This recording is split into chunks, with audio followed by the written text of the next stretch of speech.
Let's go.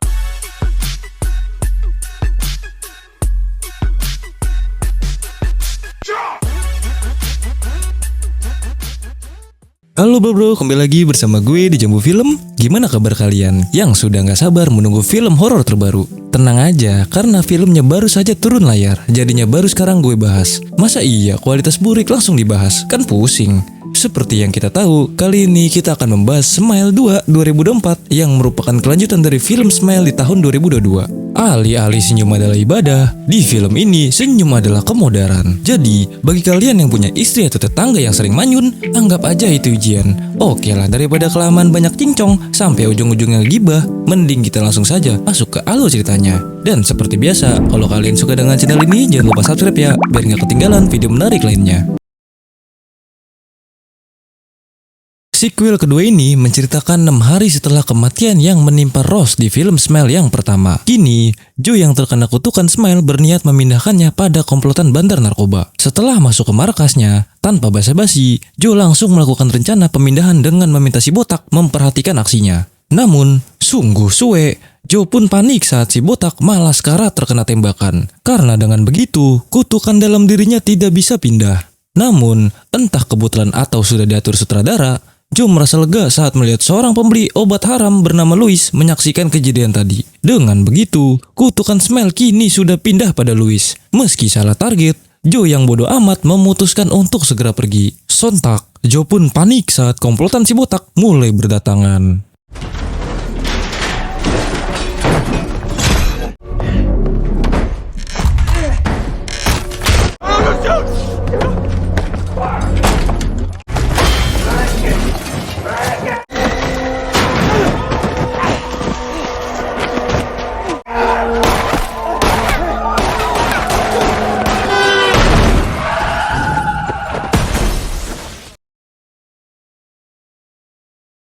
Oh my god, malang sekali. Joe yang berhasil memindahkan kutukan harus menerima takdir dengan tewas tercium mobil sampai bucat. Lalu, film Smile 2 pun baru dimulai.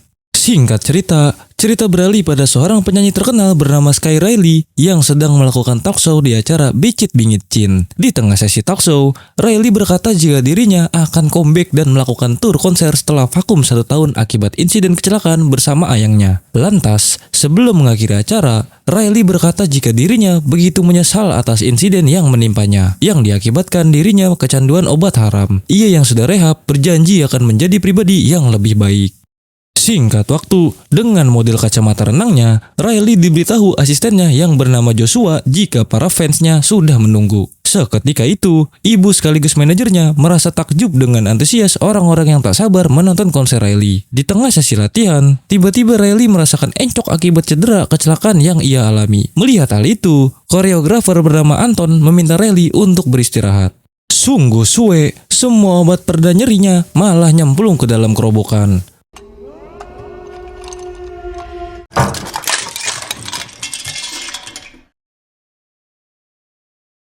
Di perjalanan pulang, Riley yang sedang merasa lelah menjadi gelisah. Setibanya di hotel, tanpa sepengetahuan ibunya, ia pun kembali memesan taksi untuk memesan obat pada seseorang.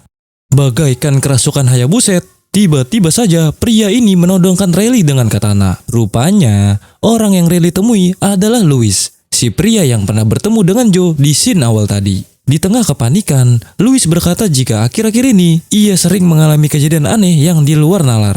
Mendengar curhatan Louis yang tidak penting, Riley yang tidak peduli meminta Louis untuk segera memberikan obat pesanannya. Lantas, Louis meminta Riley untuk menunggunya sebentar. Saat Louis tak kunjung kembali, Riley yang bete berusaha memanggilnya. Louis. Swear to God, if you're fucking with me, dude. Sontak, Riley pun heran saat Louis ketakutan seolah melihat sosok yang mengerikan. Tanpa sadar, Louis kini telah dirasuki oleh sosok iblis Smile yang akan menularkan kutukannya pada Riley. Louis. What the fuck? Louis.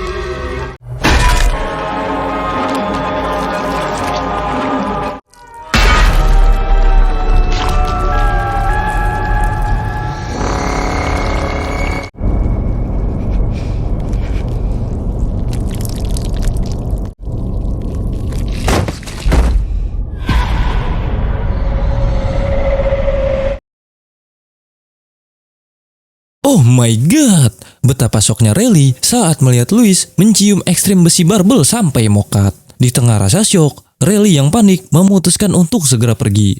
Sekembalinya ke apartemen, Riley seakan tidak percaya dengan apa yang telah ia alami. Di malam harinya, Riley yang berusaha tidur tiba-tiba mendengar sesuatu.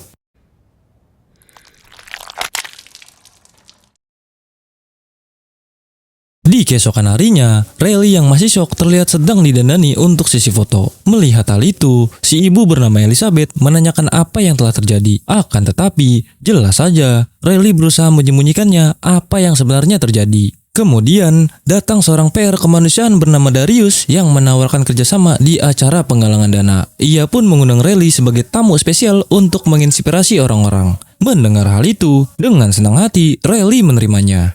Saat sesi pemotretan, Riley yang was-was tiba-tiba mendapat pesan dari nomor tidak dikenal yang menanyakan apakah semalam ia berada di rumah Louis. Sontak Riley panik saat dirinya kembali teror sosok Louis.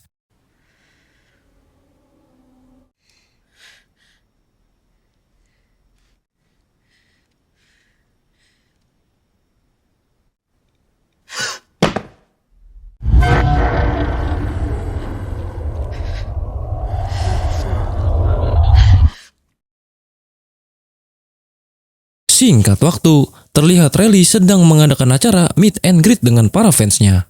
Di tengah acara, tiba-tiba Riley merasa tidak nyaman saat dihampiri seorang pria yang wajahnya jerawatan. Hingga saat sesi berfoto, tiba-tiba si pria berkata jika ia ingin sekali merobek wajah Riley untuk menambal wajahnya yang jerawatan. Meskipun takut, Riley berusaha profesional dengan kembali menyambut para fansnya. Namun, sontak Riley pun heran saat bertemu dengan seorang gadis yang menyeringai seperti Louis. Okay, how about a photo? All right. Now that's a good one.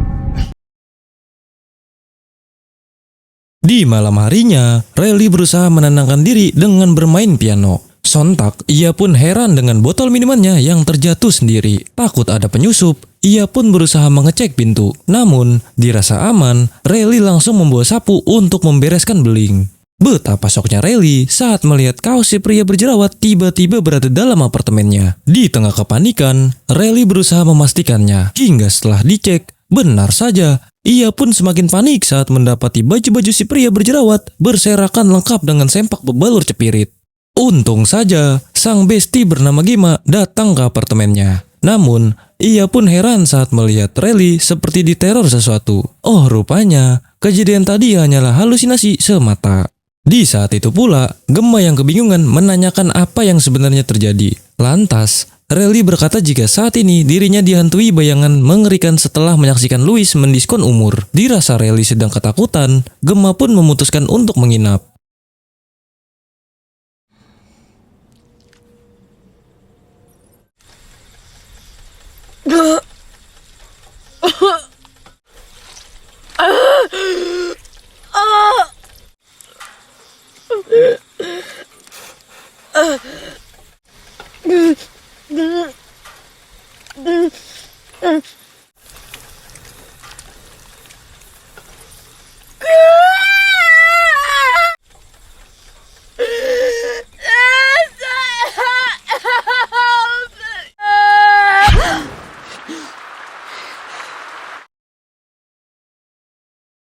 Kali ini, Riley terbangun setelah memimpikan insiden kecelakaan yang menewaskan si Ayang. Dirasa tidak bisa lagi tidur, Riley tiba-tiba curhat pada Gemma yang masih molor. Ia pun berkata, saat ini aku tidak bisa membedakan mana kenyataan dan halusinasi. Namun, Riley pun heran saat Gemma tidak menanggapi perkataannya.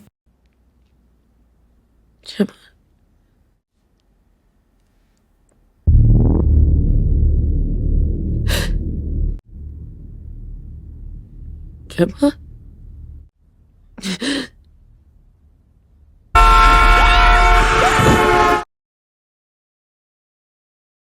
Lagi-lagi, hanya mimpi buruk yang berlapis. Menyadari dirinya kesiangan, Riley pun panik karena hari ini ia banyak acara penting. Setibanya di lokasi, ia pun melakukan peregangan sebelum acara gladi resik. Sontak, Anton pun heran dengan Riley yang tiba-tiba terjatuh dan histeris.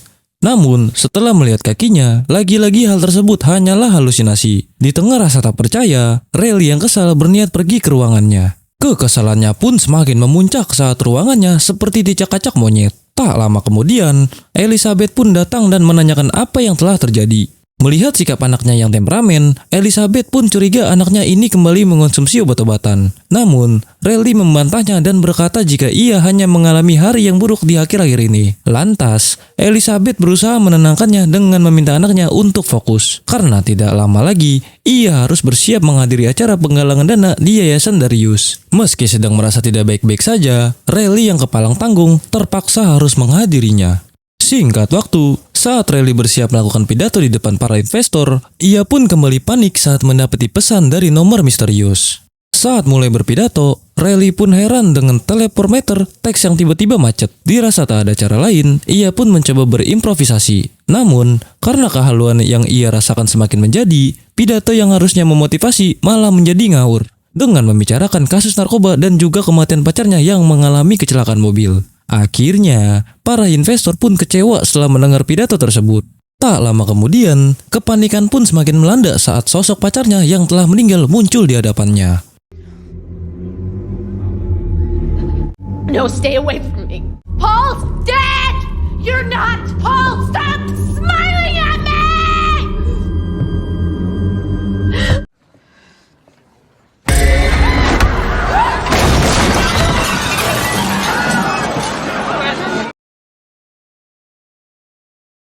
Oh my god! Akibat kejadian itu, seorang nenek peot harus menjadi korban smack dan mengalami kritis. Singkat waktu, acara penggalangan dana pun harus gagal saat para donatur membatalkan kerjasama. Sepulangnya ke apartemen, Riley yang depresi kembali mendapat pesan dari nomor misterius yang mengajaknya untuk bertemu guna menyelamatkan Riley yang sedang dalam bahaya. Dirasa orang ini bisa membantu masalahnya, Riley pun langsung bersiap untuk bertemu di Ojon's Bar. Saat bertemu pria ini, Riley langsung menanyakan apa yang ingin ia katakan. Lantas, pria ini mengaku bernama Morris dan sudah lama mengetahui tentang teror Smile setelah adiknya mengalami hal yang sama seperti Louis dan Riley. Kemudian, ia pun menjelaskan tentang kutukan Smile, di mana korban yang terkena kutukan akan mengalami mimpi buruk dan halusinasi secara berkala, hingga mengalami depresi akut. Setelah mental si korban benar-benar hancur, iblis ini akan merasuki korban dan mendiskon usia di hadapan orang lain, supaya siapa saja yang melihatnya akan terkena kutukan itu. Lantas, Morris selaku petugas UGD mempunyai teori untuk mematahkan kutukan Smile, di mana Riley harus menghentikan detak jantungnya untuk beberapa saat, supaya si iblis Smile menganggapnya sudah mati. Lalu, Morris akan memberikan suntikan adrenalin untuk membuat Riley kembali hidup. Riley pun diminta untuk setuju agar kutukan ini tidak lagi menular pada orang lain. Namun, Riley yang takut mati beneran langsung menolak. Hingga di tengah cekcok hebat, Riley pun panik saat para netizen mulai menyadari keberadaannya. Sekembalinya ke apartemen, Riley yang ketakutan berniat untuk mengungsi ke luar negeri. Setelah mengalami gangguan mental, Riley yang sadar bergegas mengemas pakaiannya. Lagi-lagi, Riley mengalami teror aneh yang di luar nalar.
Mengerikan sekali, Riley mulai dipaksa untuk menelan tubuh si iblis. Di dalam pingsannya, Riley kembali mengingat insiden tragis sebelum mereka mengalami kecelakaan. Dan karena efek mabuk, mereka pun terlibat cekcok yang benar-benar tidak jelas penyebabnya. Kini, Riley pun sadar dengan tubuh yang babak belur, bak dikeroyok pengguruan silat. Lantas, si ibu berkata jika saat ini Riley mengalami gegar otak setelah ditemukan pingsan dengan luka di bagian kepala. Si ibu pun membacoti anaknya karena dianggap kembali meminum obat haram. Namun, kali ini saja ia memaafkannya. Dengan syarat, ia harus beristirahat untuk persiapan tur konser nanti. Mendengar si ibu kembali memfitnahnya, Riley yang kesal terlibat cekcok hebat. Sontak, ia pun panik saat melihat ibunya bertindak ekstrim. Please,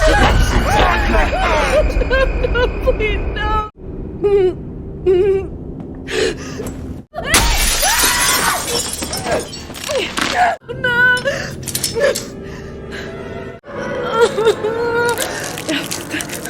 I chucked it into your pool.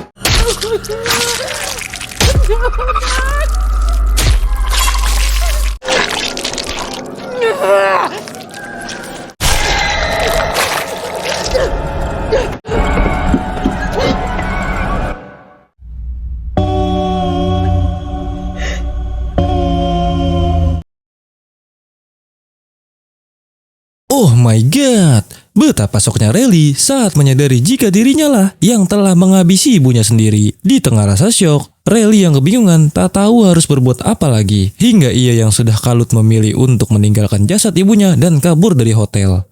Setelah menemukan pintu keluar, Riley pun berusaha mengendap-endap. Sontak, Joshua pun heran saat melihat Riley penuh dengan darah. Hingga saat semua orang berdatangan, Riley yang kalut langsung mengambil pistol Kang Satpam. Easy. Away from me! Di tengah kepanikan, ia pun tiba-tiba bertemu dengan Gemma. Melihat mobil terparkir, Riley langsung mengubah penampilannya menjadi seperti begal. Lantas, ia pun meminta Gemma untuk menyetir. Meskipun Gemma yang khawatir, tapi dia menurut saja. Di tengah perjalanan, Riley meminta Gemma untuk pergi ke lokasi yang ditentukan oleh Morris. Di tengah rasanya jalan ekstrim, tiba-tiba Riley kaget saat mendapat telepon dari Gemma. Bukannya Gemma ada di samping Riley, tetapi setelah diangkat, Gemma berkata bahwa ia belum pernah menemui Riley sejak setahun lalu akibat pertengkaran hebat di antara mereka. Rupanya, selama ini yang menemui Riley juga merupakan halusinasi semata. Di tengah kepanikan, Riley berusaha melawan gangguan iblis yang semakin merusak pikirannya. Fuck you! Fuck you! Fuck you! Ternyata, selama ini, Riley yang menyetir sendiri. Untung saja, Riley memiliki autopilot dalam otaknya. Kemudian, ia pun bergegas melanjutkan perjalanan untuk menemui Morris. Saat menemui Morris, Riley berkata jika dirinya sudah siap untuk menghentikan kutukan Smile dengan metode yang ditawarkan. Morris kemudian mengajaknya ke ruang pendingin, lantas menjelaskan bahwa hal ini bertujuan untuk memperlambat kerusakan otak saat proses penghentian jantung. Kemudian, Riley diminta untuk segera melakukan persiapan. Setelah mengganti pakaian, Morris berencana untuk menyuntikkan obat penghenti jantung pada Riley. Meskipun ngeri, Riley yang ingin lepas dari kutukan meminta Morris untuk segera melakukannya. Sebelum disuntik, Riley berkata jika ia ingin segera terbebas dari jerat si Smile. Meskipun harus mati beneran, ia tidak peduli asalkan kutukan itu tidak menular lagi. Terutama tidak ingin ada seorang pun yang melihatnya. Setelah diberikan termometer, Riley diminta untuk menunggu, sementara Morris akan mencari sesuatu. Singkat waktu, Riley pun heran karena Morris tidak kunjung kembali. Lalu, tiba-tiba... Don't leave me alone here.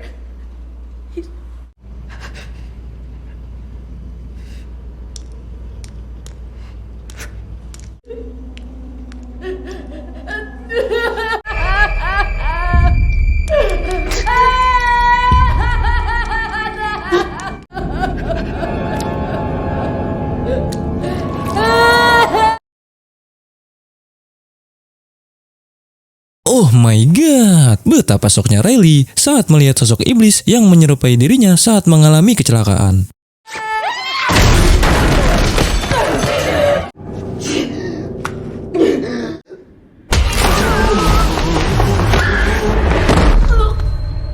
Morris is in here! Morris can't help you anymore.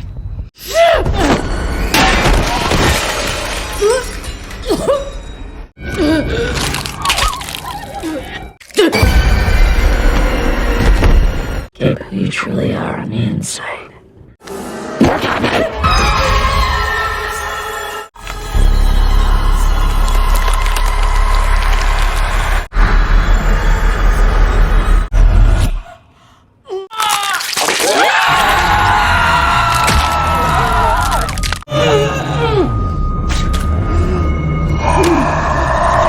Fuck you.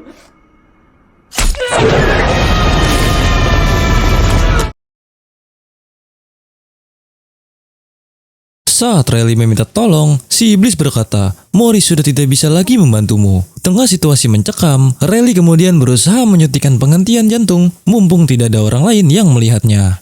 Namun, betapa syoknya Riley saat dirinya tiba-tiba tersadar dalam mode konser. Rupanya, sejak Riley dirawat dan infus, kejadian selanjutnya adalah halusinasi. Setelah sadar, ia pun berada di panggung konser. Hal itu terbukti saat ia melihat ibunya berada di tribun penonton yang sedang menyemangatinya. Di tengah rasa syok, tiba-tiba sesuatu yang mengerikan terjadi. Saat itu, iblis yang ada di tribun penonton melihat Riley terkapar dan seolah tersedak sesuatu.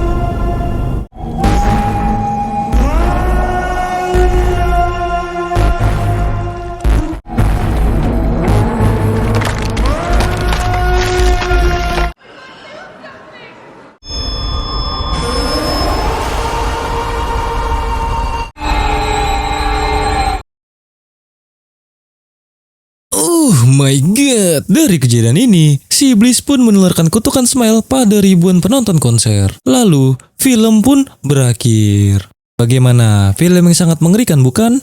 Apakah kalian bingung dengan kejadian yang menimpa Riley setelah menyaksikan kematian Louis? Riley yang dirasuki iblis Smile sering mengalami halusinasi secara bertahap, hingga di tahap akhir merusak mental dan pikirannya. Dan untuk kejadian dengan Morris, itu semua adalah halusinasi. Ketika Riley dirawat dan diinfus, ia pun mulai sadar ketika menggelar konser. Setelah itu, pikirannya berantakan. Si iblis pun muncul dan membuat ia modar di hadapan ribuan penonton. Dan itu berarti seluruh penonton di aula dan juga pemirsa yang ada di rumah juga terinfeksi iblis Smile. Apakah kalian tersenyum-senyum sendiri? Cuaks! Mungkin cukup segini saja alur cerita Smile tahun 2024. Jangan lupa like, share, dan subscribe supaya kalian tidak ketinggalan video menarik lainnya. Terima kasih sudah menonton dan sampai jumpa di video berikutnya. Bye-bye.